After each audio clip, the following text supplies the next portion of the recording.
ಮೈಸೂರು ಸೈನ್ಯದಲ್ಲಿ ಹೈದರ್ ಅಲಿ 1749ನಲ್ಲಿ ಜಾಯಿನ್ ಆಗ್ತಾರೆ, ಇಲ್ಲೇ ದೇವನಹಳ್ಳಿನಲ್ಲಿ ಯುದ್ಧದಲ್ಲಿ. ಅದಾಗಿ ಒಂದು 12 ವರ್ಷದಲ್ಲಿ ಯಾರು ನಿಮಗೆ ಆಶ್ರಯ ಕೊಟ್ಟರು, ಯಾರು ನಿಮಗೆ ಕಷ್ಟದಲ್ಲಿ ನಿಮ್ಮ ಸಹಾಯ ಮಾಡಿದ್ರು, ಅವ್ರ ಸಿಂಹಾಸನ ಅವರಿಂದನೇ ತೊಗೊಂಡ್ಬಿಟ್ಟಾರೆ. Because Hyder Ali was of course ಸ್ವಲ್ಪ ಅವನಿಗೆ ರಾಜ್ಯ ಬೇಕಿತ್ತು.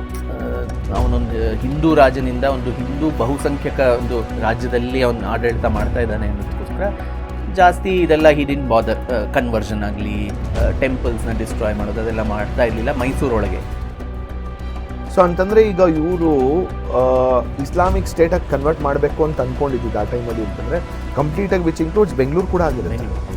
ಆ್ಯಂಡ್ ಮೈಸೂರನ್ನೇ ಒಂದು ಇಸ್ಲಾಮೀಕರಣ ಮಾಡಿ ಮೈಸೂರಿನ ಹೆಸರು ಬದಲಾಯಿಸಿ ಸಲ್ತನತೆ ಖುದಾದಾದ್,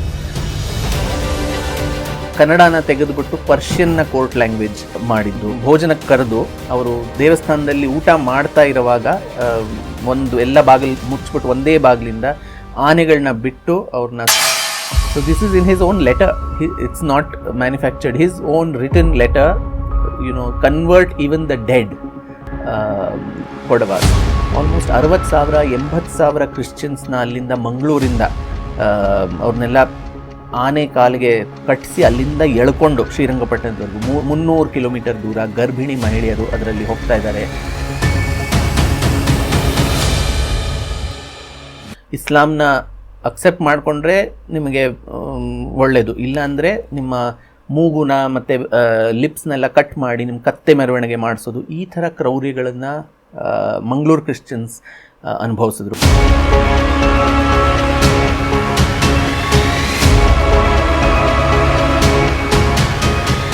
all these things people are still contemplating whether he might be right also ಅನ್ನೋ 2 ವರ್ಗಗಳು ಇರುತ್ತೆ ಅಂತಂದರೆ ಇಟ್ ಈಸ್ ಕ್ವೈಟ್ ಡೇಂಜರಸ್. ಸತ್ಯಾಂಶ ನಿಮಗೇನಾದರೂ ಹೇಳಿದ್ರೆ ನಿಮಗೆ ಬೇಜಾರಾಗುತ್ತೆ, ಅದಕ್ಕೆ ಆ ಸತ್ಯಾಂಶ ಹೇಳೋದೇ ಇಲ್ಲ.